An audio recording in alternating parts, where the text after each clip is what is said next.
Welcome house of the ড্রাগনের ইতিহাস সিরিজের পরবর্তী পর্বে। গেম অফ থ্রোনসের 169 বছর আগে ওয়েস্টেরোসের ইতিহাসে সবচেয়ে শক্তিশালী পরিবার দ্য টারগারিয়ান ডাইনেস্টি মুখোমুখি হয়েছিল তাদের সবচেয়ে ভয়ঙ্কর শত্রু, তাদের নিজেদের। হয়েছিল এক ধ্বংসাত্মক সিভিল ওয়ার যা পুরো পরিবারটিকে ছিঁড়ে ফেলেছিল টুকরো টুকরো করে। এর যখন শেষ হয় তখন টারগারিয়ান ডাইনেস্টি বদলে যায় পুরোপুরি। এই হলো সেই গল্প, the dance of the dragons. এই গল্পটা নিয়েই house of the dragon TV সিরিজটা করা হয়েছিল। তবে আগে জানিয়ে রাখি, হাউস অফ দ্য ড্রাগনের সাথে কিন্তু কিছু পার্থক্য পাবেন এই গল্পের সাথে, কারণ কিছু পরিবর্তন আনা হয়েছে সিরিজ তৈরি করার সময়। যতটুকু পারি সেই পরিবর্তনের কথাগুলো বলার চেষ্টা করব, আর আমি পুরো গল্পটাই কাভার করব। কিন্তু যখন সিজন 2 এর কাহিনী শেষ করে সিজন 3 এর গল্প শুরু করব, স্পয়লার অ্যালার্ট দিয়ে দেব, যাতে আপনারা সিদ্ধান্ত নিতে পারেন দেখবেন নাকি দেখবেন না। তার আগ পর্যন্ত নিশ্চিতে দেখতে পারেন। The great council. যুদ্ধের বীজ কিন্তু সবসময় বপন হয় শান্তির সময়। কিং জেহারিস টারগারিয়ান ছিলেন ওয়েস্টেরোসের ইতিহাসে সবচেয়ে দীর্ঘ আর শান্তিপূর্ণ রাজাদের মধ্যে একজন। তার পাশে ছিলেন তার স্ত্রী দ্য গুড কুইন অ্যালিসা। দুজনে একসাথে রাজত্ব করেছিলেন 55 বছর। তাদের 13টা সন্তান ছিল, কিন্তু তাদের মধ্যে মাত্র 4 জন প্রাপ্তবয়স্ক হয়ে বিয়ে করেছিলেন আর সন্তান হয়েছিল। তাদের রাজত্ব আর সন্তানদের কি হয়েছিল তা নিয়ে আলাপ করেছি আগে, দেখে আসতে পারেন চাইলে। তবুও সংক্ষেপে বলে নিচ্ছি। কিং জেহারিসের বড় ছেলে আর এয়ার প্রিন্স এমন টারগারিয়ান বিয়ে করেছিলেন লেডি জসেলিন ব্যারাথিয়নকে। সম্পর্কে তার ফুপু হন। তাদের একমাত্র সন্তান প্রিন্সেস রেইনিস টারগারিয়ান। কিন্তু 92 এসিতে এক ট্র্যাজেডি ঘটে। এমন নিহত হন টার্থের মিরিশ ব্লাড বাথে এক ক্রসবো বোল্টের আঘাতে। প্রিন্সেস রেনিস আর তার বিখ্যাত স্বামী কর্লিস ভ্যালারিয়ান তখন তাদের প্রথম সন্তানের আগমনের অপেক্ষায় ছিলেন। এখানে প্রথম পরিবর্তন, ভ্যালারিয়ান ফ্যামিলি যে কৃষ্ণাঙ্গ তা কিন্তু বইয়ের কোথাও নেই। আমি প্রথমে ভেবেছিলাম এটা এইচবিও এর ডাইভার্সিটি আর ইনক্লুশনের একটা অংশ, কিন্তু গল্পের পরে গিয়ে আমরা দেখব সেটা সত্য না পুরোপুরি। ভ্যালারিয়ান পরিবারের এই পরিবর্তনের কারণ ছিল ভিন্ন। যাই হোক, বড় ছেলে মারা যাবার পর কিং জেহারিস ইতিহাস বদলে দেওয়ার মতো এক সিদ্ধান্ত নিলেন। তিনি তার নাতনি প্রিন্সেস রেনিসকে উত্তরাধিকারী না করে তার দ্বিতীয় ছেলে প্রিন্স বেলনকে ঘোষণা করলেন আয়রন থ্রোনের উত্তরাধিকারী হিসেবে। এ নিয়ে কিন্তু জেহারিসের সাথে ঝগড়া হলো কুইন অ্যালিসেনের। তিনি বলেন, শাসকের দরকার একটা ভালো মস্তিষ্ক আর হৃদয়, পুরুষাঙ্গ জরুরি কিছু না। কিন্তু কিং অটল থাকেন তার সিদ্ধান্তে। এই সিদ্ধান্ত কিন্তু খুব একটা অস্বাভাবিক না। এগন টারগারিয়ান দ্য কনকরারের ছিল বড় বোন ভিসেনিয়া টারগারিয়ান। তিনি কিন্তু কুইন হননি। জেহারিসের বড় বোন ছিল রেইনা টারগারিয়ান, তিনিও কিন্তু হননি। তার উপর এগনের বড় ছেলে এনিস টারগারিয়ানের দুর্বলতাও কিন্তু সেভেন কিংডমকে ধ্বংসের মুখে ফেলে দিয়েছিল। নারী শাসক হলে সেটারও সম্ভাবনা রয়েছে। এইসব ইতিহাস আমি এজন্য বলেছি যাতে আপনারা বুঝতে পারেন কিভাবে আমরা আসলাম এই পরিস্থিতিতে। ওদিকে বেলন ছিল আদর্শ প্রিন্স, রাজ্য শাসনে সিদ্ধহস্ত, ভালো মানুষ আর জনগণের প্রিয়। পুরুষাঙ্গ থাকা ছিল বোনাস মাত্র। যাই হোক, রেনিস আর কর্লিস ভ্যালারিয়ান প্রচণ্ড ক্ষুব্ধ হলেন। রেনিসের পেটের সন্তান যদি ছেলে হতো তাহলে হয়তো তার দাবি নিয়ে আরও জোরে কথা উঠত। কিন্তু রেনিসের প্রথম সন্তান হয় এক মেয়ে, লেইনা ভ্যালারিয়ান। ভ্যালারিয়ান পরিবার যুগ যুগ ধরেই টারগারিয়ানদের রয়্যাল ফ্লিট চালাতো। কর্লিস ভ্যালারিয়ান ছিলেন মাস্টার অফ শিপস। তিনি এতই বিরক্ত হন যে তিনি ইস্তফা দেন এই দায়িত্ব থেকে। কিন্তু ভাগ্য আবারও নিষ্ঠুর প্রহসন করল। 101 এসিতে প্রিন্স বেইলন শিকার করতে গিয়ে পেটের ব্যথায় কাঁপতে থাকলেন। ফিরে আসার পর 5 দিনের মাথায় তিনি মারা গেলেন অ্যাপেন্ডিসাইটিসে। রাজ্য আবারও পড়ে গেল অস্থিরতায়। এখন তাহলে কিং হবে কে? এই সময়ে হয়তো একটা ড্যান্স অফ দ্য ড্রাগন হয়ে যেত, কারণ রাজ্য আসলে বিভক্ত হয়ে গেল। কারণ ততদিনে কিন্তু রেনিস টারগারিয়ান আর কর্লিস ভ্যালারিয়ানের আরেকটা সন্তান হয়েছে। এবার ছেলে লেইনার ভ্যালারিয়ান। এবার তো আছে পুরুষ উত্তরাধিকার। সমস্যা কি? এখানে কর্লিস ভ্যালারিয়ানকে নিয়ে কিছু বলা দরকার যা সিরিজে দেয়া নেই। সিরিজে বারবার বলা হয় হাউস ভ্যালারিয়ান ছিল সবচেয়ে প্রভাবশালী। কেন? তাহলে এই হাউস গেম অফ থ্রোনসের সময় কই ছিল? সেটা আরেক গল্প। তবে এই গল্পের জন্য জানা দরকার কর্লিস ভ্যালারিয়ান ছিলেন খুব প্রভাবশালী একজন মানুষ, লেজেন্ডারি লেভেলের। তিনি সিন্দাবাদের মতো 7টা না 9টা বড় বড় জার্নি করেছিলেন তার বিখ্যাত জাহাজ সি স্নেক নিয়ে। এত সম্পদ নিয়ে এসেছিলেন তিনি এসব জার্নি থেকে যে ভ্যালারিয়ান পরিবার হয়ে যায় ওয়েস্টেরোসের সবচেয়ে ধনী পরিবার। আর সম্পদ যার, পাওয়ার কিন্তু তারই। তিনি শুরু করলেন তার প্রভাব খাটিয়ে বিভিন্ন হাউসকে তার দলে ভেড়াতে। ওদিকে প্রিন্স বেলনের ছেলে ভিসেরিস ছিল বড় দাবিদার। তার ছোট ভাই তরুণ ডেমন টারগারিয়ানের ছিল রক্তকরণ। সে তার দলবল জোগাড় করা শুরু করলো। যুদ্ধ শুরু হয়ে যায় আর কি। এই অনিশ্চয়তা যুদ্ধের সম্ভাবনা মেটাতে কিং জেহারিস তার আরেক ছেলে আর্চমায়েস্টার ভেগনকে ডেকে পাঠালেন সেই ওল্ড টাউনে সিটাডেল থেকে। শেলডন কুপার টাইপের আতেল এই ছেলেকে তিনি রাজা হবার প্রস্তাব দিলেও সে মানা করে দেয়। মাস্টারদের শপথও ওই নাইটস ওয়াচ আর কিংস গার্ডদের মতো। এদের বিয়ে করা আর সম্পত্তি গ্রহণ করা কেন নিষেধ এটা আমি বুঝি না। যাই হোক, সে কিন্তু আরেকটা প্রস্তাব দিল। রাজ্যের সব লর্ডস, মাস্টার্স আর ফেইথের প্রতিনিধিরা একত্র হয়ে সিদ্ধান্ত নিক কে হবে রাইটফুল এয়ার। তার কথা শুনেই জেহেরিস আয়োজন করলেন দ্য গ্রেট কাউন্সিলের। কাউন্সিল যা বলবে তাই তিনি মেনে নেবেন। কাউন্সিল বসানো হলো ওয়েস্টেরসের সবচেয়ে বড় ক্যাসেল হ্যারেনহালে। সেখানে হাজির হলেন 1000-এরও বেশি লর্ডস ওয়েস্টেরসের নানা প্রান্ত থেকে। এডার্ড স্টার্ক, বরেমন ব্যারাথিয়ান, গ্রোভার টালি, ল্যানিস্টার আর টাইরেলের মতো লর্ডরা। এমনকি তখন রেলমের বাইরে থাকা ডন থেকেও এসেছিল প্রিন্স মার্টেলের মেয়ে অবজারভার হিসেবে। সেই সভায় মোট 14টি দাবি উঠেছিল আয়রন থ্রোনের জন্য। তাদের মধ্যে 3 জন ছিল প্রিন্সেস সায়রা টারগারিয়ানের অবৈধ সন্তান, যাকে আগেই জেহেরিস নির্বাসিত করেছিলেন। কেন করেছিলেন এই গল্প আগে বলেছি। আরও 3 জন ছিল যারা নিজেদের ড্রাগনের বংশধর দাবি করেছিল, কিন্তু এসব দাবি খুব দ্রুত বাতিল করে দেওয়া হয়, কারণ আরও কয়েকজনের দাবি ছিল অনেক বেশি লেজিটিমেট। শেষ পর্যন্ত যে 5 জনের নাম সত্যিই গুরুত্বের সঙ্গে বিবেচনা করা হয় তারা হলেন archmaester Vaegon of the Citadel, king Jaehaerys আর কুইন অ্যালিসনের সন্তান, প্রিন্সেস রেনিস টারগারিয়ান, প্রিন্স এমন টারগারিয়ান আর লেডি জসেলিন ব্যারাথিয়ানের মেয়ে লেইনার ভ্যালারিয়ান আর লেনা ভ্যালারিয়ান, প্রিন্সেস রেনিস আর লর্ড অর্লিস ভ্যালারিয়ানের সন্তান, আর শেষজন প্রিন্স ভিসেরিস টারগারিয়ান, প্রিন্স বেইলন আর প্রিন্স অ্যালিসা টারগারিয়ানের ছেলে। আর্চমাস্টার ভেগন তার সিটাডেলের শপথের কারণে নিজের দাবি থেকে সরে দাঁড়ালেন। অন্যদিকে প্রিন্সেস রেনিস আর লেনা ভ্যালারিয়ানের দাবিগুলো পাশ কাটানো হলো, কারণ তারা নারী। তাই শেষ পর্যন্ত টিকে রইল 2 জন প্রার্থী, ভিসেরিস টারগারিয়ান আর লেনার ভ্যালারিয়ান। এখানে কিন্তু আবার দেখবেন সিরিজের সাথে বইয়ের একটু অমিল। এখানে কিন্তু 2 জন পুরুষকে নিয়েই কথা হয়েছে, কিন্তু সিরিজে দেখানো হয়েছে প্রতিযোগিতা ছিল এক নারী আর পুরুষের মাঝে। 14 succession claims were heard, but only 2 were truly considered. Princess Rhaenys Targaryen, the king's eldest descendant, and her younger cousin, Prince Viserys Targaryen. আমার ধারণা এটা করা হয়েছে কারণ পরবর্তীতে রেনেরা টারগারিয়ানের কুইন হওয়াটা যে কতটা অস্বাভাবিক ছিল সেটা বোঝানোর জন্য। রেনিস টারগারিয়ান হননি, রেনেরা কেন কুইন হবেন? আপনারা দেখবেন সিরিজে বিভিন্ন সময়ে গ্রিন আর ব্ল্যাক 2 পক্ষকেই সমানভাবে দোষ ভাগ করে দেওয়া হয়েছে। গ্রিন আর ব্ল্যাক কি না বুঝলে একটু অপেক্ষা করুন, ব্যাখ্যা করবে একটু পর। তবে জ্যেষ্ঠতার নীতি ছিল লেনরের পক্ষে, কিন্তু রাজপরিবারের সঙ্গে ঘনিষ্ঠ সম্পর্কের ভিত্তিতে ভিসেরিসের দাবি ছিল জোরালো। আলোচনার সময় টেনশন দ্রুত বাড়তে থাকলো। খবর এলো লর্ড কর্লিস ভ্যালারিয়ান নাকি ড্রিফমার্ক তার শাসনের জায়গা, সেখানে বিশাল জাহাজবহর আর সৈন্য জড়ো করেছে তার ছেলে লেনারের দাবি রক্ষা করতে। অন্যদিকে ডেমন টারগারিয়ানও তার ভাই ভিসেরিসের পক্ষে সৈন্যবাহিনী জোগাড় করছিল। দেখে মনে হচ্ছিল কাউন্সিল যাকেই বেছে নিক না কেন, আয়রন থ্রোনের জন্য এক ভয়াবহ সংঘর্ষ অনিবার্য। ভোট হয়ে গেল। যদিও মাস্টাররা কখনো আসল ভোটের সংখ্যা প্রকাশ করেননি, তবে জানা যায় প্রিন্স ভিসেরিস জয়ী হন প্রায় 20-1 ভোটে। কিং জেহেরিস সবাইকে ধন্যবাদ জানালেন আর আনুষ্ঠানিকভাবে ঘোষণা করলেন ভিসেরিস টারগারিয়ানকে প্রিন্স অফ ড্রাগনস্টোন হিসেবে। কর্লিস ভ্যালারিয়ানও এই সিদ্ধান্ত মেনে নেন, কারণ ভোটের ব্যবধান এতটাই বিশাল ছিল যে বিদ্রোহ করেও যেটা অসম্ভব ছিল। কিং জেহেরিসের শেষ জীবনের বছরগুলো কেটেছিল শান্তিতে। তিনি অটো হাইটাওয়ারকে হ্যান্ড অব দ্য কিং বানালেন, আর অ্যালিসেন হাইটাওয়ার তার মেয়ে বৃদ্ধ রাজার কাছে থাকতো সারাক্ষণ, খাবার এনে দিত, বই পড়ে শোনাতো। 103 এসিতে এক শান্ত সকালে যখন অ্যালিসেন হাইটাওয়ার তাকে বই পড়ে শোনাচ্ছিল, কিং জেহেরিস টারগারিয়ান ঘুমের মধ্যে মৃত্যুবরণ করেন। তার মৃত্যুর পর তার ইচ্ছা মতো ভিসেরিস টারগারিয়ান বসেন আয়রন থ্রোনে, নতুন নামে king Viserys Targaryen, first of his name. King ভিসেরিসের শাসনামল। ভিসেরিস দ্য ফার্স্ট যখন সিংহাসনে বসেন তার বয়স ছিল 26 বছর। আয়রন থ্রোনে বসা 5ম টারগারিয়ান কিং। তিনি বিয়ে করেছিলেন lady Aemma of the house অ্যারিনকে, কিং জেহেরিসের মেয়ে ডেইলার মেয়ে, সম্পর্কে ভিসেরিসের ফুফাতো বোন।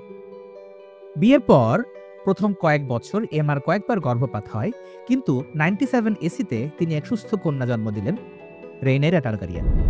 এখানে আমি কয়েকটা বিষয় নিয়ে কথা বলে নিই। বইয়ের সাথে সিরিজের পার্থক্যগুলো সাধারণত আমার ভালো লাগে না, কিন্তু এই সিরিজে ভালো লেগেছে। যেমন টাইমলাইনগুলো সব খাবে খাবে মিলবে না সিরিজের সাথে, চরিত্রগুলোর বয়স মিলবে না, এগুলো খুব একটা সমস্যা না। তবে আমি বইয়ের টাইমলাইন আর বয়স ফলো করব। তবে সবচেয়ে গুরুত্বপূর্ণ বিষয় হলো বইয়ের 2টা ন্যারেটিভ দেওয়া আছে, কারণ এ সময়ের ঘটনাগুলো বেশিরভাগ বদ্ধ দেয়ালের পেছনে হয়েছে। একটা ন্যারেটিভ দিয়েছে কোর্টের বামন ফুল মাশরুম, আর আরেকটা দিয়েছে সেপ্টন ইউস্টাস। সিরিজে কিন্তু একটা ন্যারেটিভে দেখানো হবে, কিন্তু এই দুজনের যে কোনো একটা না, যখন যেটা পছন্দ হয়েছে সেটাই ইউজ করা হয়েছে। রাজা হওয়া উদযাপন করতে কিং ভিসেরিস একটা বড় টুর্নামেন্ট আয়োজন করেন। তখন 22 বছর বয়সী স্যার ক্রিস্টিয়ান কোল প্রিন্স ডেমন টারগারিয়ানকে পরাজিত করেন। এই টুর্নামেন্টটাই কিন্তু সিরিজে দেখানো হয়েছিল কিং ভিসেরিসের সন্তান জন্মের উপলক্ষ হিসেবে। টাইমলাইন মেলে না। যাই হোক, গুরুত্বপূর্ণ ব্যাপার হলো এই টুর্নামেন্টের পর কিং ভিসেরিস যথেষ্ট জেনারাস হয়ে স্যার ক্রিস্টিয়ান কোলকে প্রিন্সেস রেনেরা টারগারিয়ানের পার্সোনাল সোর্ন শিল্ড হিসেবে নিযুক্ত করেন। 105 এসিতে 23 বছর বয়সে ক্রিস্টিয়ান কোলকে কিংস গার্ডে গ্রহণ করা হয়। সিরিজে দেখানো হয় যে রেনেরার হাত ছিল সেখানে। বইয়ের টাইমলাইনে সে তখনও অনেক ছোট, তাই রেনেরা এখানে কোনো কিছু করে না। 7 বছর বয়সে রেনেরা টারগারিয়ান হয়ে গেল ড্রাগন রাইডার। সে এক ইয়াং ড্রাগনকে পছন্দ করলো, নাম দিল সিরাক্স, ভ্যালেরিয়ার এক দেবীর নামে। 8 বছর বয়সে তার বাবা তাকে নিজের কাপ বেয়ারার বানালেন, আর তখন থেকে ভিসেরিসকে প্রায় কখনোই তার মেয়ে ছাড়া দেখা যেত না। রেনেরা ছিল বাবার অনেক প্রিয়, আর কোর্টে বিভিন্ন গান বাজনায় তাকে সম্বোধন করা হতো দ্য রেলমস ডিলাইট বলে। ভিসেরিস নিজে ছিলেন উদার আর বন্ধুবৎসল। লর্ডস আর স্মল ফোক সবাই তাকে পছন্দ করত। কিন্তু তিনি কিং হলেও রাজত্বের দৈনন্দিন কাজগুলো অনেক সময় তিনি ছেড়ে দিতেন তার স্মল কাউন্সিলের উপর, যার নেতৃত্ব দিত তার হ্যান্ড স্যার অটো হাইটাওয়ার। আসুন আমরা প্রিন্স ডেমন টারগারিয়ান চরিত্রটা একটু ভালো মতো দেখে আসি।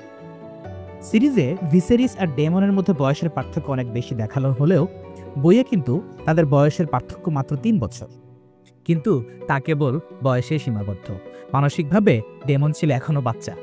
প্রিন্স ডেমন টারগারিয়ান কিছু সময়ের জন্য মাস্টার অফ কয়েন আর মাস্টার অফ লস দুই দায়িত্বই নেয়, কিন্তু প্রতিটি পদেই সে মাত্র 6 মাস টিকেছিল। ডেমন শীঘ্রই গভর্নেন্সে বোর হয়ে পড়ে। তার অস্থির আচরণের জন্য অটো হাইটাওয়ারের সঙ্গে প্রায়ই ঝগড়া লাগত। অটো ওপেনলি রাজাকে বলতেন ডেমনকে কাউন্সিল থেকে বাদ দিতে। ভিসেরিস পরে ডেমনকে নিয়োগ দিলেন সিটি ওয়াচের কমান্ডার হিসেবে। সেখানে সে কিন্তু অনেক সাফল্য দেখালো। ঢেলে সাজালো সে সিটি ওয়াচকে।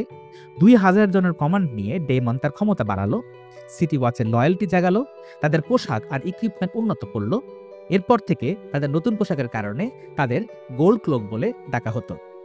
অপরাধ কমে গেল, সম্ভবত ডেমনের চোর আর পকেটমারদের বিরুদ্ধে কঠোর শাস্তি প্রয়োগ আর পাবলিক ফিয়ারের কারণে। কিন্তু ডেমনের নাম কুখ্যাতি পেল ব্রোথেলসেও।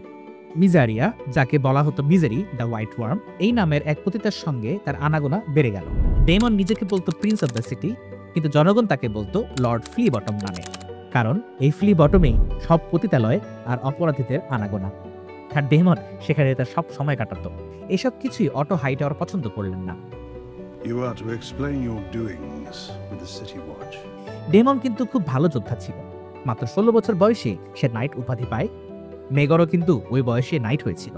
কিং জেহেরিস তাকে সেই বিখ্যাত ডার্ক সিস্টার উপহার দেন। জেহেরিসি আয়োজন করে চার্মিং, মাথা গরম, উচ্চাভিলাষী ডেমনকে বিয়ে দিয়েছিলেন ভেইলের রুমস্টোনের এক লেডির সাথে। কিন্তু ডেমন এই বিয়েকে তার জন্য উপযুক্ত কখনোই মনে করেনি। তার বোরিং লাগতো খুব ভেইলে। তার বউকে সে ব্রঞ্জ বিচ বলতো, কারণ তার হাউস রুন খচিত ব্রঞ্জ আর্মার পরত। ভিসেরিসের কোনো জীবিত পুত্র না থাকায় ডেমন নিজেকে রাইটফুল এয়ার মনে করত আর প্রিন্স অফ ড্রাগনস্টোন হতে চাইছিল। কিন্তু এই টাইটেল ভিসেরিস দিতে রাজি হচ্ছিলেন না। ভিসেরিস তার ভাইকে স্নেহ করতেন ঠিকই, কিন্তু ঠিক ভরসা করতে পারতেন না। ওইদিকে সবসময় তার আশা ছিল তার আরেকটা পুত্র সন্তান হবে। অটো হাইটাওয়ার ছিলেন ডেমনের কড়া বিরোধী।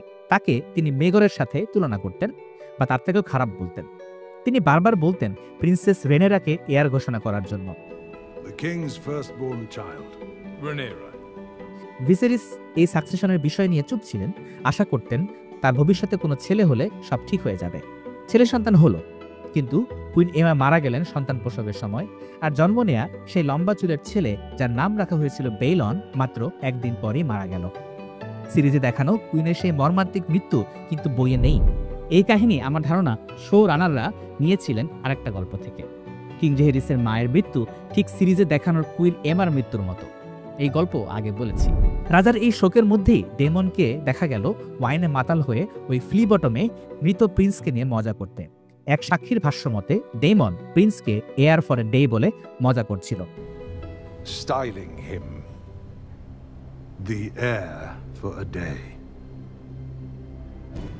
এই নিষ্ঠুর ঠাট্টার খবর ভিসেরিসের কাছে গেলে তার শোক রাগে পরিণত হয়। ডেমনকে কোর্ট থেকে নির্বাসিত করে দিলেন তিনি। হয়তো তিনি এ কারণে সমস্ত যুক্তি আর প্রমাণের বিরুদ্ধে গিয়ে তার মেয়ে রেনেরাকে ঘোষণা করলেন রাইটফুল এয়ার এবং প্রিন্সেস অব ড্রাগনস্টোন হিসেবে। রেড কিপে এক বিশাল সেরেমনিতে শত শত লর্ডসের সামনে এই ঘটনা ঘটল। এগনের স্বপ্ন, a song of ice and fire. সিরিজে দেখানো হয় রেনেরার করোনেশনের আগে দিয়ে এগন দ্য কনকোয়ারারের স্বপ্নের কথা ভিসেরিস জানায় রেনেরাকে।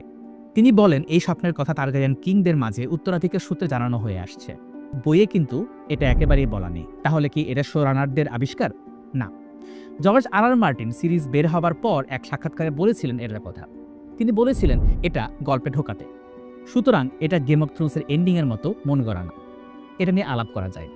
এই থিওরি বলে এগন দ্য কনকোয়ারার স্বপ্নে দেখেছিলেন হোয়াইট ওয়াকারদের আগমন, তাই তিনি সিদ্ধান্ত নিয়েছিলেন ওয়েস্টেরস কনকোয়ার করতে হবে, কারণ আইসের বিরুদ্ধে কেবল ফায়ারই কাজ করবে। তাই হোয়াইট ওয়াকারদের আগমনের সময় টারগারিয়ানদের কাউকে আয়রন থ্রোন থাকতে হবে। Yeah right. আমার এ নিয়ে অনেক মতামত আছে। প্রথমত, বইয়ে দেয় কনকোয়েস্টের গল্পটা কিন্তু যথেষ্ট যুক্তিসঙ্গত, এই কারণে দরকার ছিল না, দেখে আসতে পারেন না দেখে থাকলে। দ্বিতীয়ত, টারগারিয়ান পরিবার কিন্তু ড্রিম দেখত।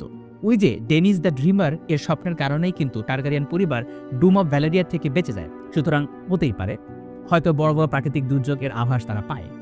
কিন্তু তাহলে ওয়েস্টেরস দখল করার পর এগন কেন ওয়াল উন্নত করার জন্য কিছু করলেন না? কিং জেহেরিসের আমলে কুইন অ্যালিসন কিন্তু কাজ করেছিলেন ওয়ালের উন্নতি নিয়ে, কিন্তু এগন কি চাইলেই পারতেন না বেলারিয়ানকে নিয়ে ওয়ালের ওপাশে গিয়ে ঘুরে আসতে?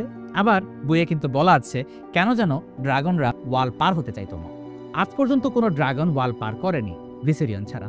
কিন্তু গেম অফ থ্রোনসের শেষ কয়েকটা সিজনের কাহিনী আমার ক্যানন হিসেবে মেনে নিতে কষ্ট হয়। বই বের হওয়ার আগ পর্যন্ত আমি ওই সিজনগুলোর গল্প মেনে নিতে পারছি না, দুঃখিত। সুখের বিষয় হলো যেহেতু এই ড্রিমের কথা এসেছে আর হোয়াইট ওয়াকারদের পরাজয় সিরিজে আরিয়া স্টার্কের হাতে দেখানো হয়েছে, তার মানে বইয়ের এন্ডিং সিরিজ থেকে ভিন্ন হবে। এমনকি ভবিষ্যতে ফুলমেটাল আলকেমিস্ট ব্রাদারহুড টাইপের একটা ক্যানন ফলো করা রিবুটও আসতে পারে। যাই হোক, চলো মূল গল্পে ফিরে যাই। রেনেরাকে এয়ার বানানোর পর ক্রুদ্ধ ডেমন রিজাইন করলো গোল্ডগ্লোভস থেকে এবং কিংস ল্যান্ডিং থেকে চলে গেল। মিজারিকে সে সাথে নিয়ে উড়ে গেল ড্রাগনস্টোনে তার ড্রাগন ক্যারাক্সিসের চড়ে। সেখানে তারা 6 মাস থাকলো। এ সময় মিজারিয়া গর্ভবতী হলো। খবর শুনে ডেমন তাকে একটা ড্রাগন এগ দিয়েছিল। ভিসেরিস এর জন্য আবার রেগে যান আর সেই ডিম ফিরিয়ে দিতে বলেন, নইলে তাকে ট্রেইটর বলে ঘোষণা দেবেন বলে হুমকি দিলেন। ডেমন বাধ্য হয়ে তার স্ত্রী লেডি রয়েসের কাছে ফিরে গেল। মিজারি ফেরার পথে তার জাহাজ ঝড়ের কবলে পড়লে শিশুটি মারা যায়। মিজারিয়া এর মিসক্যারেজের খবর পেয়ে ডেমনের শোক কাঠিন্য রূপ নেয় আর ভিসেরিসের প্রতি তার ক্ষোভ আরও অন্ধকার হয়ে ওঠে। সিরিজে এই গল্প ভিন্নভাবে দেখানো। ডেমন চুরি করে নিয়ে যায় ডিমটা সন্তানের কথা বলে, কিন্তু কোনো সন্তান ছিল না মিসারির পেটে। ডেমন ব্লাফ দিয়েছিল। অটো হাইটাওয়ার যায় ডিম ফেরত দিতে। রেনেরা ড্রাগন নিয়ে গিয়ে রক্তপাত ছাড়া ডিম নিয়ে ফেরত আসে।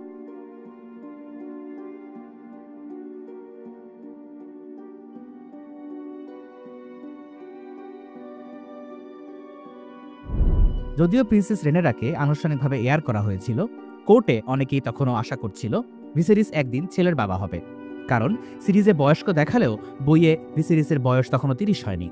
গ্র্যান্ডমাস্টার প্রস্তাব দিলেন কর্লিস ভ্যালারিয়ানের 12 বছরের বয়সী মেয়ে লেনা ভ্যালারিয়ানের সঙ্গে বিয়ের। লেনা তখন ভেগারের রাইডার আর ভ্যালারিয়ান ব্লাডের অধিকারী। যদি ভিসেরিসের বিয়ে হয় তাহলে আয়রন থ্রোন আর হাউস ভ্যালারিয়ানের সম্পর্ক মেরামত হতো। ভিসেরিস ঠিক করলেন তিনি নতুন বিয়ে করবেন, কিন্তু লেনা না। তিনি ঘোষণা করলেন তিনি বিয়ে করবেন অ্যালিসন হাইটাওয়ার, তার হ্যান্ড অটো হাইটাওয়ারের 18 বছর বয়সী কন্যাকে। কিং ভিসেরিস এবং অ্যালিসন হাইটাওয়ার 106 এসিতে বিয়ে করেন। অনুষ্ঠানটি ছিল জমজমাট, কিন্তু হাউস ভ্যালারিয়ানের অনুপস্থিতি চোখে পড়ার মতো ছিল। তাদের পরিবার আরেকবার আয়রন থ্রোন থেকে বঞ্চিত হলো। বিয়ের অনুষ্ঠানে রেনেরা কিং ভিসেরিসের কাপ বেয়ারার ছিল। অ্যালিসন হাইটাওয়ার রেনেরার কপালে চুমু দিয়ে মাই ডটার বলেও সম্বোধন করলো। এখানে বই থেকে সিরিজের আরেকটা পার্থক্য জানানো দরকার। সিরিজের রেনেরা আর অ্যালিসনকে প্রায় একই বয়সী দেখানো হয়েছে আর তাদের 2 সখী টাইপের বোঝানো হয়েছে। এটা কিন্তু বইয়ে অনুপস্থিত। অ্যালিসন বয়সে বেশ বড় ছিল রেনেরা থেকে। ভিসেরিসের বিয়ের সময় রেনেরার বয়স ছিল 9 আর অ্যালিসেন্টের 18। বান্ধবীর বয়স বলা যায় না একেবারেই। ওই একই রাতে লর্ড কর্লিস ভ্যালারিয়ান ড্রিফমার্কে ওয়ার কাউন্সিল ডেকে পাঠালেন। সেখানে তিনি প্রিন্স ডেমন টারগারিয়ানকে স্বাগত জানান, কিন্তু কিং ভিসেরিসের বিরুদ্ধে রেবেলিয়ন না, তারা ক্ষমতার অন্য পথ বেছে নিলেন।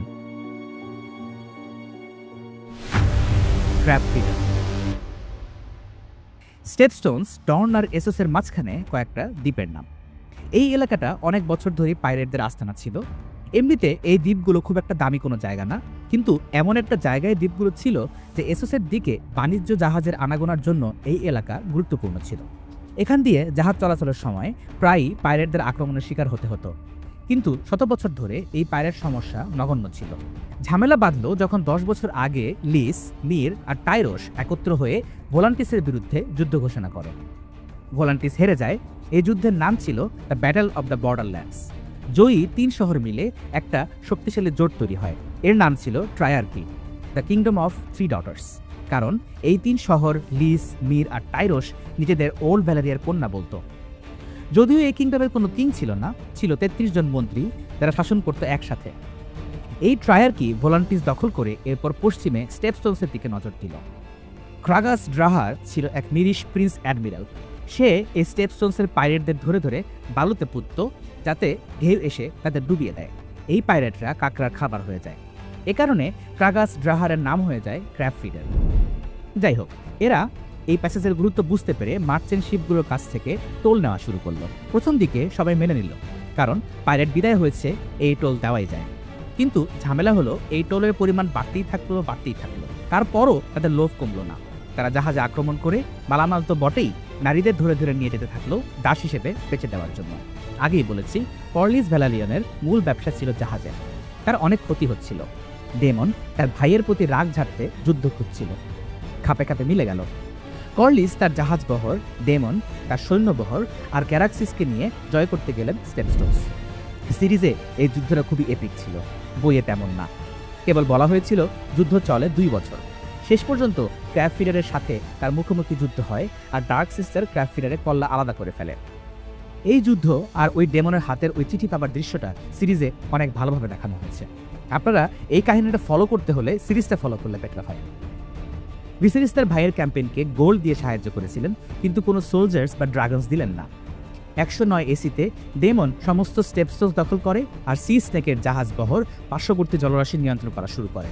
বিজয়ের পর ডেমন নিজের নাম দিলেন king of the Stepstones and the Narrow Sea, আর লর্ড কর্লিস তাকে কাউন্ট করিয়ে দিলেন। তবে শান্তি দীর্ঘস্থায়ী হয় না। পরের বছর কিংডম অব দ্য 3 ডটার্স নতুন করে অ্যাটাক শুরু করলো। এবার ডনও তাদের পক্ষে ছিল। যুদ্ধ আরো রক্তক্ষয়ী পর্যায়ে ঢুকে যায়। ডেমন এই যুদ্ধে আরো বেশ কিছুদিন ব্যস্ত ছিল। সাকসেশনের প্রশ্ন, the green and the blacks. King Viserys নিজে শান্তিপ্রিয় মানুষ ছিলেন। তার ঝোঁক ছিল ফিস্ট আর টুর্নামেন্টের দিকে বেশি। এই বছরগুলোতে কিংস ল্যান্ডিংয়ে একের পর এক টুর্নামেন্ট, ব্যাঙ্কুয়েটস, রেভেলরি চলতেই থাকে। কুইন অ্যালিসেন খুব তাড়াতাড়ি তার উর্বরতা প্রমাণ করলেন। 107 এসিতে তিনি এক সুস্থ পুত্র সন্তান জন্ম দিলেন, এইগন। 2 বছর পর জন্মালো হেলেনা। 110 এসিতে আরেক ছেলে এইমন্ড জন্ম নেয়। কিন্তু তার এখন পুত্র সন্তান থাকলেও ভিসেরিস সাকসেশন পরিবর্তন করার কোনো লক্ষণ দেখালেন না। রেনেরা তার বাবার সাথে রাজ্য শাসনের সমস্ত কার্যকলাপেই সঙ্গ দেওয়া শুরু করলো। ভিসেরিসের মতে সাকসেশনের প্রশ্নের উত্তর দেওয়া হয়ে গেছে, এটা নিয়ে তিনি আর কথা বলতে চান না। তারপরও রেনেরার সবচেয়ে বড় সাপোর্টার কিংয়ের হ্যান্ড অটো হাইটাওয়ার বারবার বলতেই থাকলেন সাকসেশন পরিবর্তনের জন্য। তার তো এখন প্রায়োরিটি চেঞ্জ হয়ে গেছে। অতিষ্ঠ হয়ে তাকে হ্যান্ড থেকে সরিয়ে দিলেন ভিসেরিস 109 এসিতে। নতুন হ্যান্ড হলেন লর্ড লায়নেল স্ট্রং। প্রথমে অ্যালিসেন আর রেনেরার সম্পর্ক ভালোই ছিল, কিন্তু যখন অ্যালিসেন্টের সন্তানরা জন্ম নিল আর ভিসেরিসের এয়ার রেনেরাই রইল, তাদের আচার আচরণ বদলে গেল। 2 নারী চাইলেন নিজেকে রেলমের ফার্স্ট লেডি হিসেবে প্রতিষ্ঠিত করতে। কিং ভিসেরিস তার বউ আর মেয়ের মাঝে দ্বন্দ্ব খুব অপছন্দ করতেন। দুজনকে খুশি রাখার চেষ্টা করতেন। বউ আর মেয়ের মাঝে এই দ্বন্দ্ব যে কোনো পুরুষেরই দুঃস্বপ্নের মতো। এজন্য এই দ্বন্দ্ব বাড়তে থাকলো গোপনে, ভেতরে ভেতরে, স্নায়ুযুদ্ধের মতো। আস্তে আস্তে কোর্টের সব মানুষজন 2 ভাগ হয়ে গেল। 111 এসিতে ভিসেরিস ও অ্যালিসেন্টের বিবাহের পঞ্চবার্ষিকী পালনে কিংস ল্যান্ডিংয়ে বড় উৎসব হয়। এই উৎসবে সবাই 2টি প্রধান নারীকে খেয়াল করল। কুইন অ্যালিসেন্ট হাউস হাই টাওয়ারের যুদ্ধের প্রতীক সবুজ রঙের গাউন পরেছিলেন, আর প্রিন্সেস রেনেরা টারগারিয়ানদের লাল আর কালো রঙের গাউন পরেছিলেন। সেই রাত থেকেই কোর্টে 2 দলের নাম হয়ে গেল the Greens and the blacks. এই অনুষ্ঠানে অনেক বছর পর ডেমন ফিরে এলো। তার মাথার ক্রাউন সে সমর্পণ করল ভিসেরিসের কাছে। ভিসেরিস তার ভাইকে ক্ষমা করে জড়িয়ে ধরলেন, কিন্তু বয়স বা নির্বাসন তার চরিত্র বদলাতে পারেনি। ডেমন আবার সিটি ওয়াচের পুরনো বন্ধুদের সাথে মেশা শুরু করলেন আর ব্রথেলে ফিরে যান। লাভ ট্রায়াঙ্গল। রেনেরার বিয়ের বয়স ঘনিয়ে এসেছে। বহু নোবেল লর্ড তাকে বিয়ে করতে চাইলেও রেনেরার চোখ ছিল কেবল একজনের দিকে, স্যার ক্রিস্টেন কোল। সে ছিল রেনেরার পার্সোনাল শিল্ড আর কিংস গার্ড। একবার কুইন অ্যালিসন মজা করে বলেছিলেন, স্যার ক্রিস্টেন কোল তো শত্রু থেকে প্রিন্সেসকে রক্ষা করবে, কিন্তু ক্রিস্টেন কোলের হাত থেকে প্রিন্সেসকে কে রক্ষা করবে? ওই যে বলেছিলাম না, এ সময় আসলে কি হয়েছিল তা নিয়ে ভিন্নমত আছে। কারণ অনেক কিছুই ঘটেছিল দরজার পেছনে, বেডরুমের গোপনীয়তায়। দেখি সামনের গল্পগুলো কতটা শালীনভাবে বলা যায়। কঠিন কাজ। ডেমন অ্যালিসন আর তার সন্তানদের পছন্দ করত না। তারা তাকে সাকসেশনের লাইন থেকে আরও দূরে সরিয়ে দিয়েছিল। সাকসেশনের সে অন্য লাইন বের করল। রেনেরার সঙ্গে সময় কাটানো শুরু করলো ডেমন। তার বীরত্বের গল্প বলতো, তার রূপের প্রশংসা করত, তাকে উপহার দিত বই, মুক্তা, সিল্ক, এক জেডের তৈরি টিয়ারা ইত্যাদি। আর অ্যালিসেন্ট আর তার গ্রিনদেরকে নিয়ে হাসি ঠাট্টা করত। দুজন প্রায়ই তাদের ড্রাগন সিরাক্স আর ক্যারাক্সিসে চড়ে উড়ে বেড়াত। হঠাৎ একদিন জানা গেল কিং ভিসেরিস আর ডেমনের মাঝে ঝগড়া হয়েছে। কেন হয়েছে তা নিয়ে ভিন্ন ভিন্ন মতবাদ ছিল। কেউ বলে কুইন অ্যালিসেন্ট বলেছে ডেমনকে বিদায় করতে, কিন্তু সেপ্টন ইউস্টাস বলেন ডেমন রেনেরাকে সিরিয়াস করে তার কুমারিত্ব হরণ করেছে। তাদের নাকি এক বিছানে পাওয়া যাবার পর ভিসেরিসের কাছে নিয়ে যাওয়া হয়েছিল, আর রেনেরা ডেমনকে বিয়ে করার জন্য কান্নাকাটি করছিল।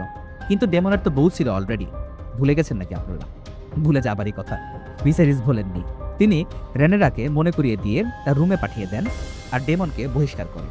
মাশরুমের বলা গল্পটা আরও রগরগে।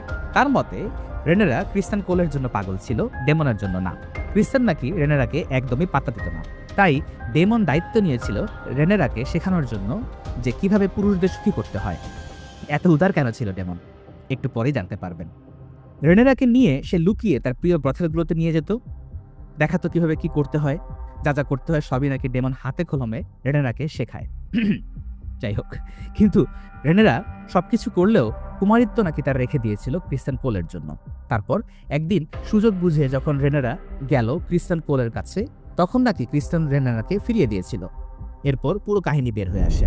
সিরিজে এই বিষয়টা একটু ভিন্নভাবে দেখানো হয়েছে ডেমন রেনেরাকে নিয়ে ব্রথেলে গিয়েছিল, সবকিছু দেখিয়েছিল, ঠিক আছে, তাকে কিসও করেছিল, কিন্তু ফিরে এসে রেনেরা চলে গিয়েছিল ক্রিস্টেন কোলের কাছে এবং তাদের মধ্যে অনেক কিছু হয় আর কি। তবে বইয়ের গল্পটা একটু ভিন্ন। ভিসেরিস বিশ্বাস করতে চান না, কিন্তু ডেমন কনফার্ম করে এই ঘটনা। তারপর সে তার আসল চাল চালে, আমার সাথে বিয়ে দিয়ে দিন ওকে, ওকে আর কে বউ হিসেবে মেনে নেবে। জবাবে ভিসেরিস ডেমনকে এক্সাইলে পাঠিয়ে দেন যেন আর কখনো না ফেরে।